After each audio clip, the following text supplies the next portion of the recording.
Yesu ashimwe. Yesu nashimwe. Yesu nashimwe.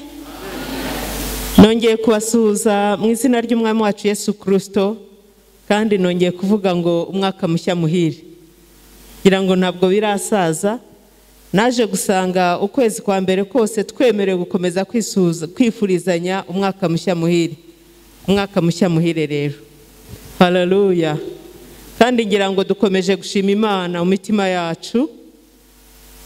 Muri iyi minsi naje gusanga buri munsi ushatse wajya usubiza amaso inyuma ukagira icyo wibuka mu mwaka watambutse Uwiteka Imana uburyo yabanyemo nawe, maze wakibuka ukazamurira Imana icyubahiro. Haleluya. Twari twabirangiza se kwibuka iby'Imana yakoze n'uburyo yatwambukije uriya mwaka ikatwinjiza mu wundi. Twarabirangije se? Uko ubyibutse aho uri hose, waba ugenda, waba ukangutse ukabyibuka, waba wicaye, waba uri mu kazi gatandukanye, ukumva wibutse ikintu Uwiteka Imana yakoze mu mwaka wa 2020, ujye uzamurira Uwiteka Imana icyubahiro kandi umuzamurire amagambo y'ishimwe. Amina. Ejo bundi muri iki cyumweru gishize naganiriye n'umuntu arambwira ngo Mana we, ngo nongeye kwibuka uburyo ki ngo umwaka wa 2020 warangiye ntarwaye. Niwe wabivugaga ngo warangiye atarwaye, ngo yumva bimuteye gushima Imana. Iyo ubona utarwaye wumva bisanzwe, sibyo? Ukumva nta n'impamvu yo mbese tubifata nkaho ariko byakabaye bikwiye kugenda. Ariko tumenyere kumva amashimwe y'abantu bavuga ngo ndashima Imana yuko umwaka wa 2020 nagize uburwayi ariko Imana irankiza, ukumva nishimwe koko rikwiye gutambuka. Ariko uwo muntu yambwiye iryo shimwe, ndavuga ngo ariko ibi bintu byuko tubona bucya bukira tukagenda tugataha turi bazima, undi munsi ukaza ukwezi kugashira, umwaka kugashira, ntitukabifate nkaho ari uko byagombaga kujya. Tubifata ngo Imana yacu yarahabaye. Amina. Tujye tuvuga ngo buriya yatanze ingabo nyinshi zirwanya abadayimoni bashoboraga gutera indwara mu buryo butandukanye. Nimba ubyibutse azamurira Imana icyubahiro.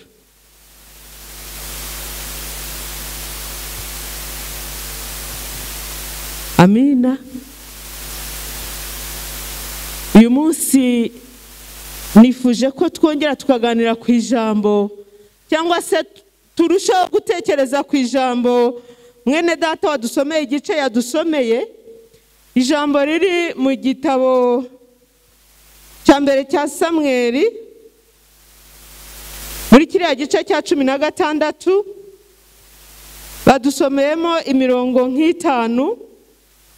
Ngira ngo niyo mirongo tuza kugarukaho, ariko cyane cyane turaza kwibanda ku murongo nk'umwe uri budufashe no kugira ibindi dutekerezaho. Munyemerere dusubire muri icyo gice, nubwo bari bakidusomeye kandi bakakidusomera neza, ariko twongere tugisubiremo mu buryo bwo gutekereza kuri ayo magambo. Yesu ashimwe. Dusome umurongo wa mbere wo muri kiriya gice cy'igitabo cya mbere cya Samweli, igice cya 16.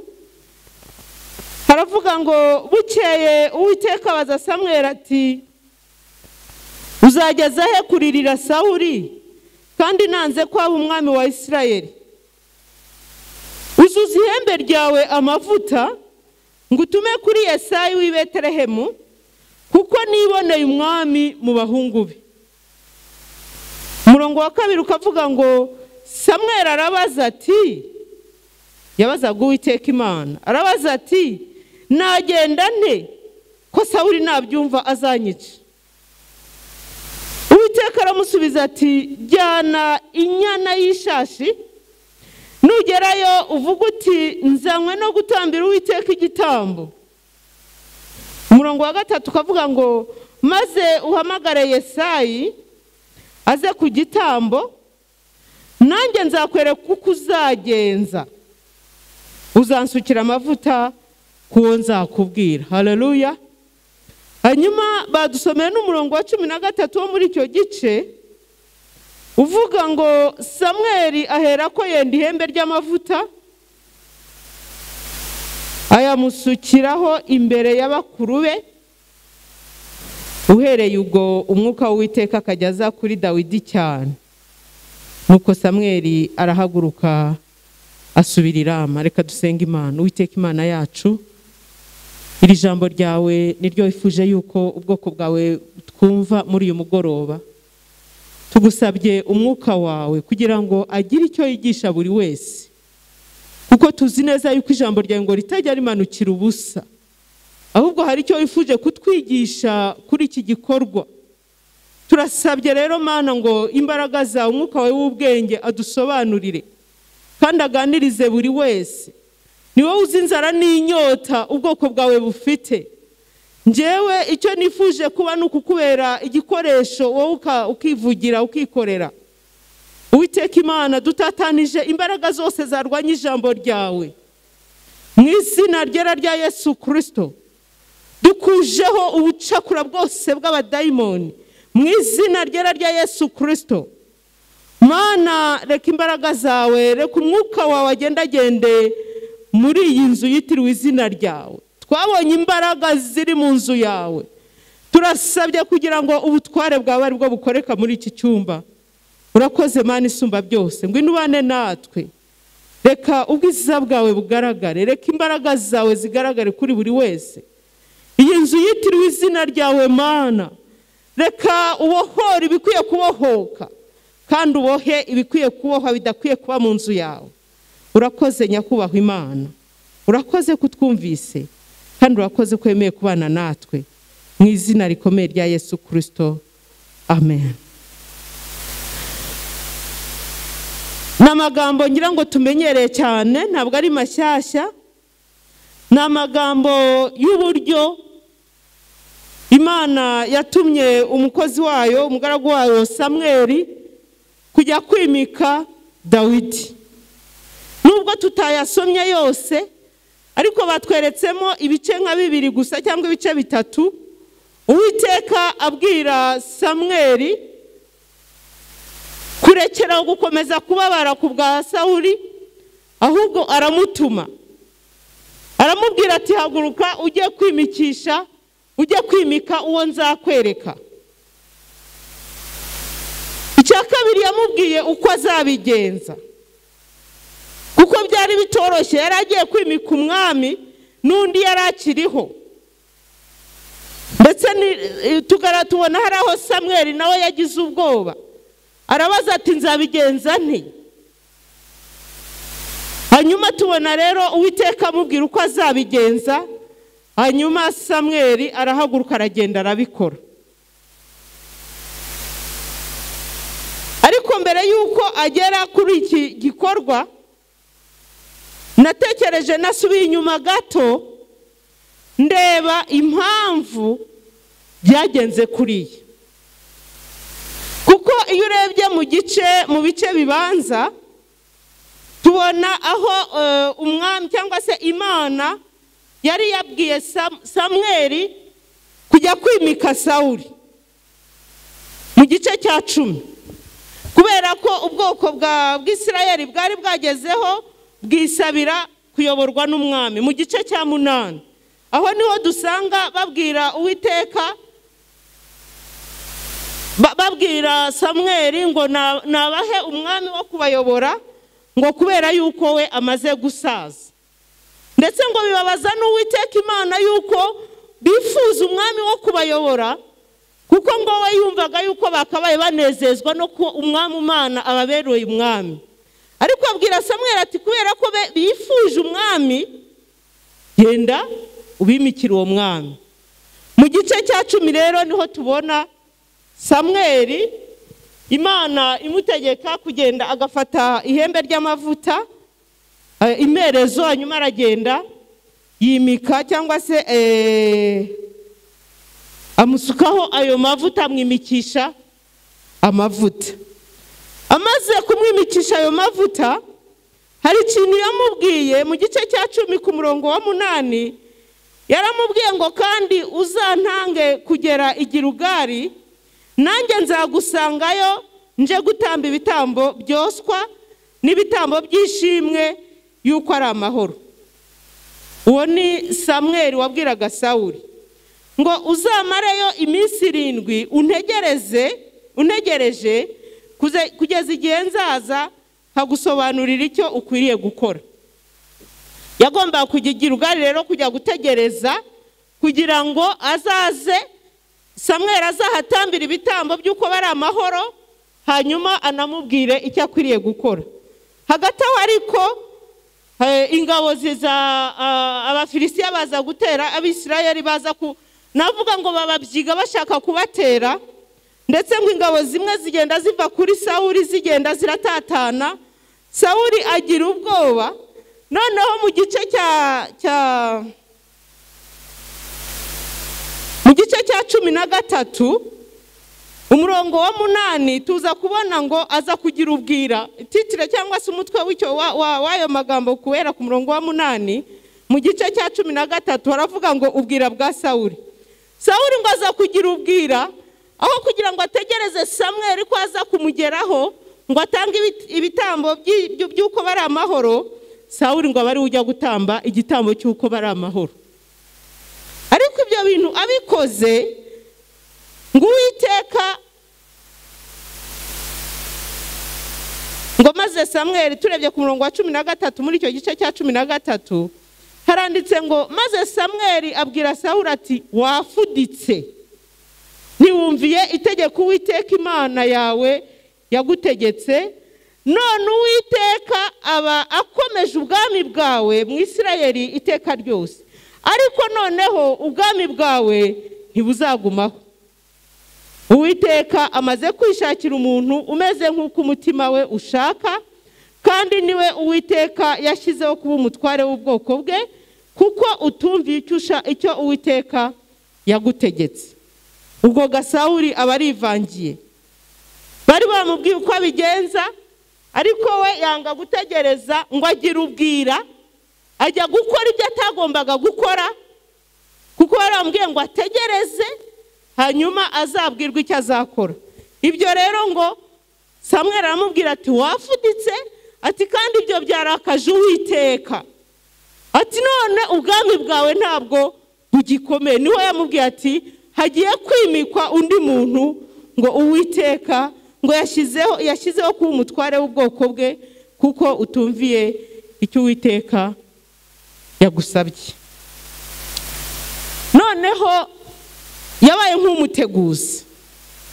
Bigeze mu gice cya 15, mu gice cya 15 naho Uwiteka bagiye kurwana n'Abameleki, ubwoko bw'Isirayeli. Imana hari uko ari abategetsi, arababwira ngo murimbure ikintu cyose cyo muri kiriya gihugu, ngo ntihagire na kimwe mufatayo. Yari yabahaye amabwiriza y'urugamba, baragenda. Noneho ngo bageze muri icyo gihugu bararwana baranesha, ndetse ngo bafata umwami w'icyo gihugu bamufataho ingwate. Ariko noneho ngo bafata ibibyibushye, intama zibyibushye, inka z'imishishe n'ibindi, ngo banga kubyica nk'uko Uwiteka yababwiye, ahubwo ngo barabifata babijyanaho iminyago. Icyo kintu bakibonye, Uwiteka akibonye ndetse abyumvise, turebye mu gice cya 15 ku murongo, wenda dusome ku murongo wa 9, ngo ariko Sawuli reka tubanze dusome ku murongo. Yari yababwiye ngo igice cya 15 umurongo wa 3 muri kiriya gitabo cya mbere cya Samweli, ngo none genda urwanye Abamaleki ubarimburane rwose n'ibyo bafite byose, ntuzababarire, ahubwo uzica abagabo n'abagore n'abana b'impinja n'abonka, inka n'intama, ingamiya n'indogobe. Niyo mategeko y'urugamba bari bahawe.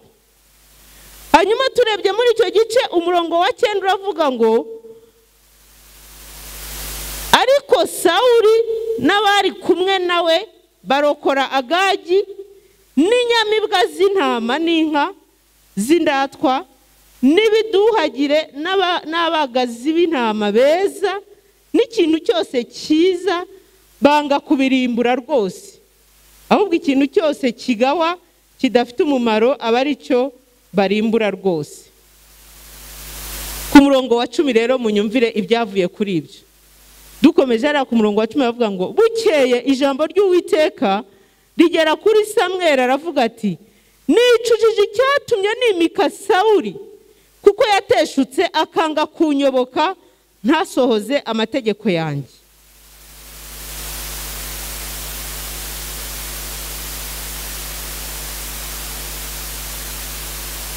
Haleluya. Ibyo bintu byababaje Uwiteka, ni nacyo cyatumye ubwami bwa Sawuli buvaho. Noneho Imana ibwira Samweli iti genda wimike uwo nzakwereka. Ibi rero byatumye ubwo Imana yabwiraga Samweli muri kiriya gice twasomewe, Imana imubwira iti ngaho genda ujye kunyimikira uwo nzakwereka. Hariya ku murongo wa 2 gice yarabajije ngo Samweli arabaza ati nagenda nte ko Sawuli nabyumva azanyica.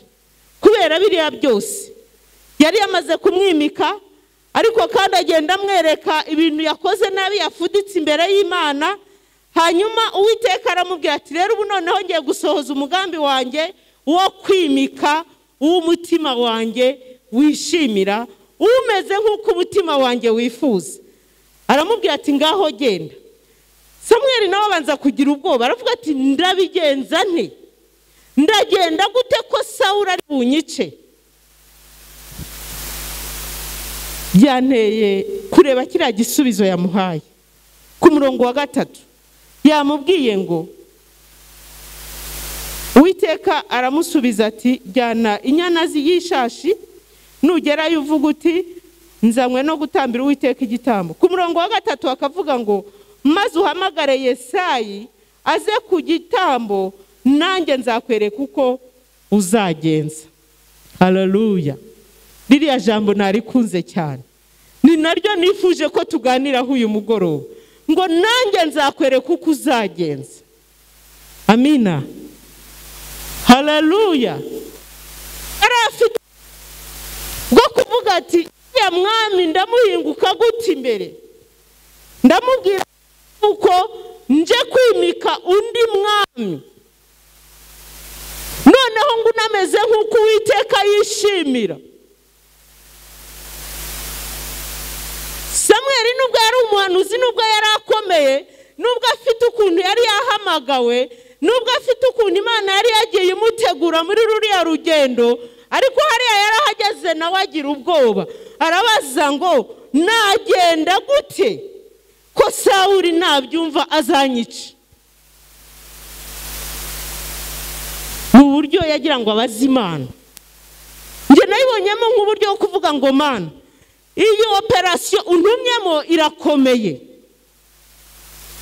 kubera ko untumye kujya kwimika umwami hakiriho undi, kandi wari uriho ntabwo yari ageze igihe cyo gusaza ngo avuga ati ndumva ngiye gutanga nkeneye umuntu wo kunsimbura, ahubwo yari avanyweho n'amafuti ye, kuko ijambo ry'Imana ryatubwiye ngo hari aho bamubwiye ngo wafuditse, ahandi haramubwiye ngo wakoze ibyangwa n'Uwiteka, ngo ntabwo Uwiteka yishimiye uko wabikoze uko, ngo kuko wanyuranije n'iteka n'amategeko y'Uwiteka. Ntabwo byari byoroshye pe, kurekura ubutegetsi ntabwo byoroshye.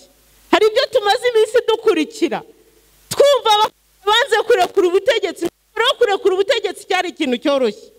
Samweli niyo mpamvu yabajije Imana, ni nko kwibwira ngo Uwiteka Imana nibyo ko kurantumye, kandi sindi bugusuzugure kuko hari icyo wifuza kunkoresha, ariko ndagenda nte? Ese uriya Sawuli ntabwo ari bunyice? Yamushubije ijambo ryiza cyane, aramubwira ngo nanjye nzakwereka uko uzagenza. Haleluya. Nanjye nzakwereka uko uzagenza.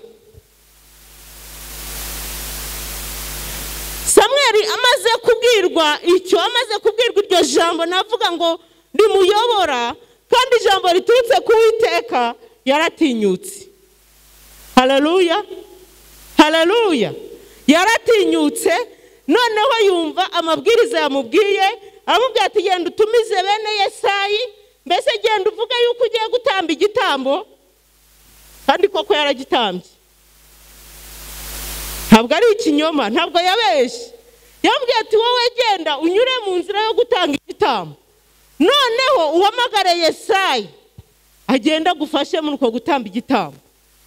Aho niho rero nzaguhera uburyo, cyangwa se nzakubwira uwuzimika, niho nzakwereka amabwiriza yose ajyanye n'aka kazi nguhaye.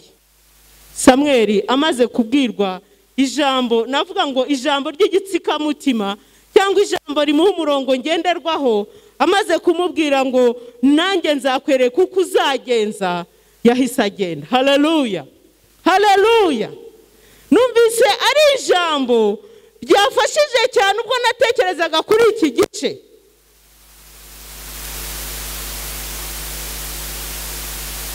Utumwe mu nshingano zikomeye nk'izi, ariko ubonamo inzitizi, ubona hari ikiguteye ubwoba, ubona hari icyo wavuga uti ariko jyewe iki kintu ndagikoraho gute?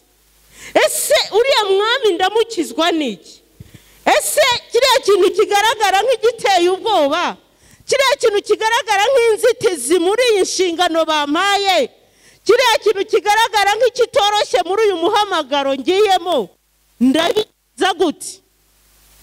Ntabwo yahagaze ku bwenge bwe, nta nubwo yahagaze ku zindi mbaraga yari asanganywe, kuko yari asanzwe ari umuhanuzi, yari asanzwe ashoboye kuba yagenda akabikora.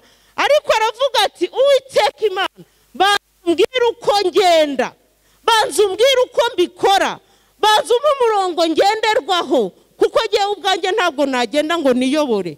Inzira irakomeye, hariya harimo inzitizi igaragara nk'ikomeye. Ni umwami, ntabwo ari umuntu nkanjye yari kuvuga ngo igirayo dore uko bigiye kugenda.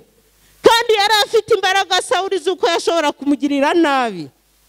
Niyo mpamvu yavuze ngo reka mbanze mbaze Uwiteka uko bikwiye kugenda. Haleluya. Aravuga ngo reka mbanze, nubwo yari asanzwe afite andi mavuta amuyobora, nubwo yari asanzwe azi ukuntu aganira n'Uwiteka Imana, ndetse yari yumvise Uwiteka umubwiye ngo genda, ariko arasobanuza. Amina, haleluya, haleluya. Iri jambo naritekereje ntangiriro z'umwaka.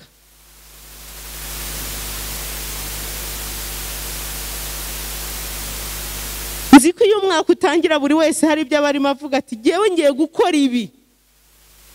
Nundi avuga ati nze bikunze ugomba kurangira ngeza naha.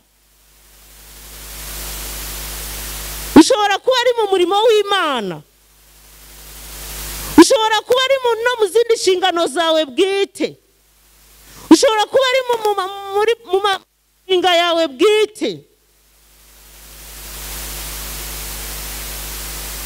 ariko hakaba hari inzitizi ubonamo, hakaba hari n'ibiguteye ubwoba imbere yawe, hakaba hari n'ibyo urimo wibaza ngo ariko se biriya byo ndabinyura hehe Mana ishobora byose?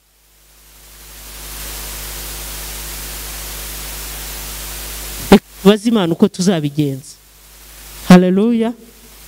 Reka tubaze Imana uko tuzabigenza. Twe kwishingikiriza yuko twaba dufite ubushobozi, twe kwishingikiriza yuko twaba dusanzwe tubimenyereyemo, twe kwishingikiriza yuko hari uko byigeze bigenda mu mwaka wabanje, twe kwishingikiriza yuko hari izindi cyangwa se hari izindi mbaraga twe twumva. Ahubwo tumere nka Samweli, tuvuge tuti none se Mana mbigenze.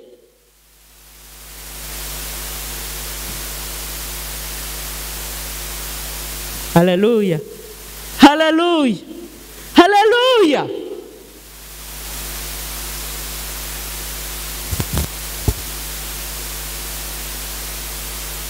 Yishinama Imana.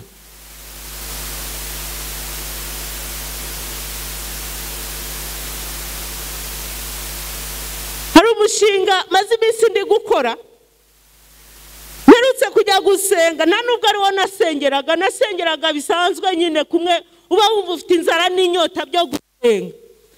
Ariko nyiri ukuntu numva Imana, sinzi ukuntu umva Imana yacu irahambaye. Haleluya!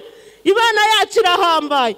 Noneho nari gusengera ibindi, impa umurongo usobanutse w'icyo ngiye gukorera umushinga wanjye. Haleluya! Ibyo bwira ni ikiganiro cyanjye nagiranye n'Imana, numva iranyaguye mu bwenge, numva iranyaguye mu bikorwa, numva ifite ukuntu inyaguye, kandi numva ifite ukuntu inkomeje muri urwo rugendo. Amina. Mureke twiga kugisha inama Imana, twe kugenda twiyizeye ngo tuvuge ngo no, biriya ndabimenyereyemo, na Samweli yari abimenyereye, si ubwa mbere yari agiye kwimika, ariko yagize amakenga.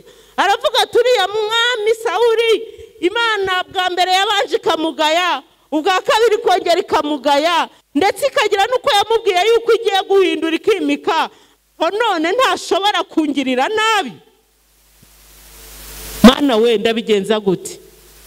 Nayo iramubwira ngo nanjye wowe genda, nanjye nzakwereka uko uzagenza. Haleluya!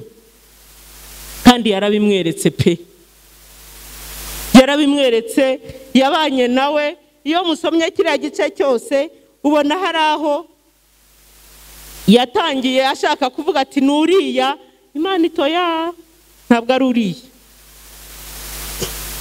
Ndetse bazana n'uwa kabiri n'uwa gatatu, ntabwo ibyo bice twabisomye ariko turabizi.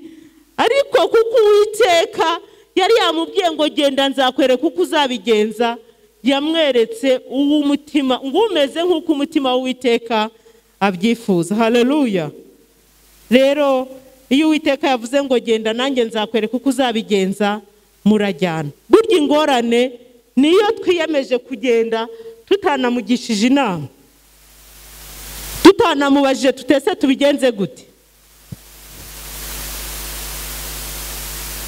Mureke twiga kugisha inama Imana. Ndabizi dusanzwe tubikora, ariko mu ntangiriro z'uyu mwaka tubikore bundi bushya. Haleluya! Mu ntangiriro z'uyu mwaka tubikore bundi bushya. Nimba hari n'ibyo wari waragiye utamubajije, subira inyuma ubanze umubaze. Hari igihe yakubwira toya ibyo sigaho, cyangwa akakubwira ati oya bigenze gutya. Dukeneye ko Uwiteka atwereka uko tuzabigenza mu bihe bigaragara nk'ibikomeye, imbere yabo dutinya.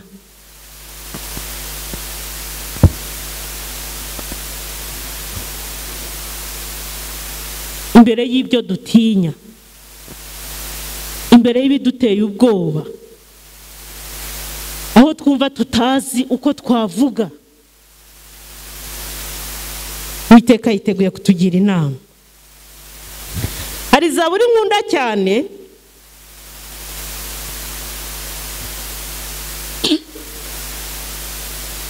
reka hagire ugidusomera 32 umurongo wa 8. Wadusomeye iki gice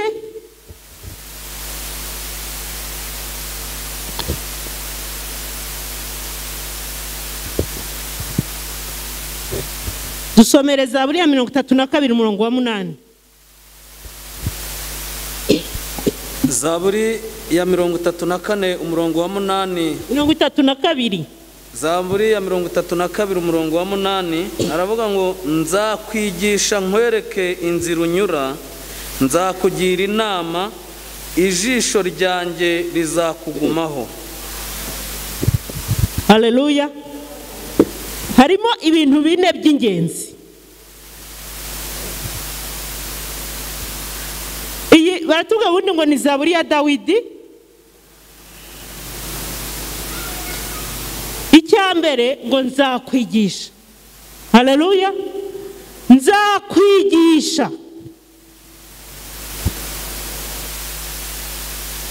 Ikintu cyakara kavuga ngo nkwereke inzira unyura. Irabanza ikakwigisha, ikagusobanurira,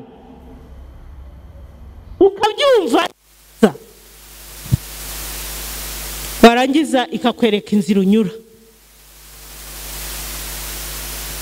Ariko unashobora kwiga inzira itariyo, akayobagurika, ariko ngo izakwereka n'inzira unyura. Haleluya. Ingingo ya gatatu, zakugira inama. Abandi bajya bishyura amafaranga menshi y'ubujyanama, akava ku mujyanama umwe akamwishyura, ndetse akavuga turibanza atambwiye byose, reka njye no kundi mujyanama mu by'amategeko, reka njye no ku mujyanama mu by'imisoro, reka njye no kujya kugisha inama pastor. Ariko hano ijambo ry'Imana yatubwiye ngo nzakugira inama. Haleluya.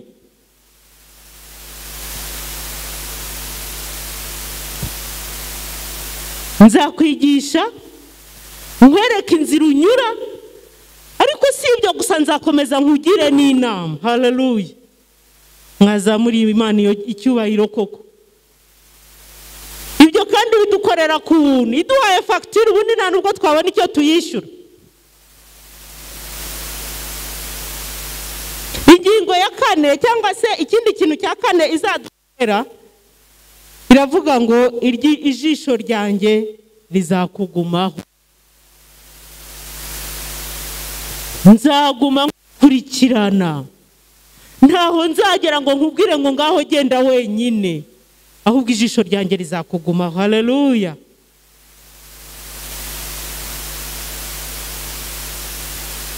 Niyo mpamvu iriya jambo yamubwiye ngo nanjye nzakwereka uko uzagenza. Iryo jambo nifuje ko tuganira kuri uyu mugoroba. Uwiteka Imana yiteguye kutwereka uko tuzagenza.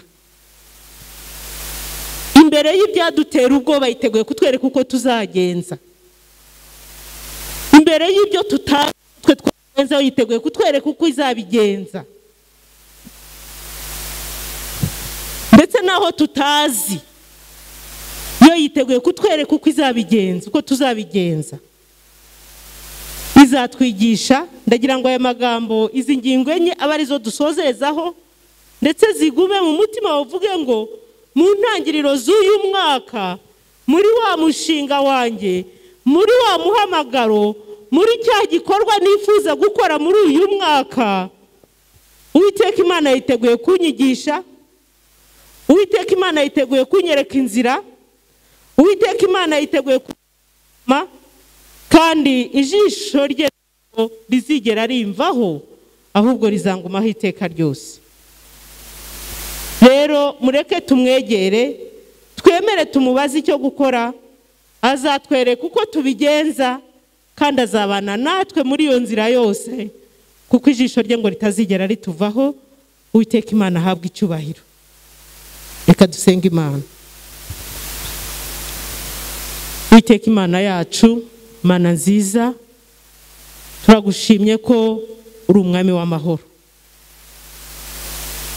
Kuba twarakumenye nta gihombo kirimo, kuko uri byose kuba gufite. Turagushima ko uri Imana yiteguye kutwereka uko tuzabigenza. Turagushima ko uri Imana yiteguye kutugira inama. Turagushima ko uri Imana yiteguye kubana natwe muri urwo rugendo rwose. Haleluya. Itorero ryawe muri uyu mugoroba tukweretse uru rugendo rwacu Mana, tukweretse imirimo n'imishinga itandukanye, tukweretse inshingano zitandukanye, tukweretse icya buri wese yifuza kukwereka, kugira ngo tubere umujyanama. Uturinde kwiyobora, kandi uturinde gutinya, uturinde gusubizwa inyuma n'ibyo twahura nabyo. Mu izina rya Yesu Kristo wumvishe kuguhamagara.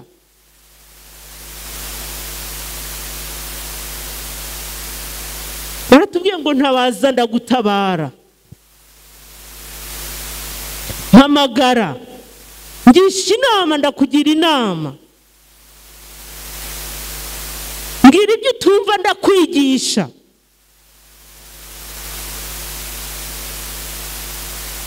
Urakoze Mana, urakoze yuko wemeye kugendana natwe, urakoze ko witeguye gukuraho ibyagaragara nk'inzitizi nka bya Sawuli, urakoze ko witeguye kumenagura izo mbaraga zose, udukureho ubwoba, twanze umwuka w'ubwoba, tumenaguye imbaraga zose zijya zidutera ubwoba zikatubuza gutinyuka, zikatubuza kujya aho duhamagarira kujya, tukisuzugura. Umwuka wo kwisuzugura tukuyeho mu izina rya Yesu Kristo.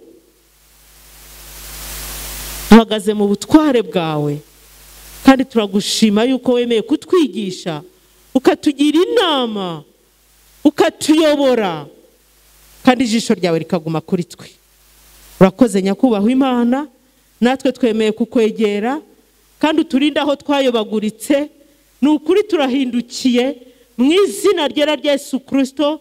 Buri wese umumara ubwoba, buri wese umuhumurize, kandi buri wese umukomeze Mana. Urakoze Data kutwumvise, tubisabye Imana mu izina rya Yesu Kristo. Amen.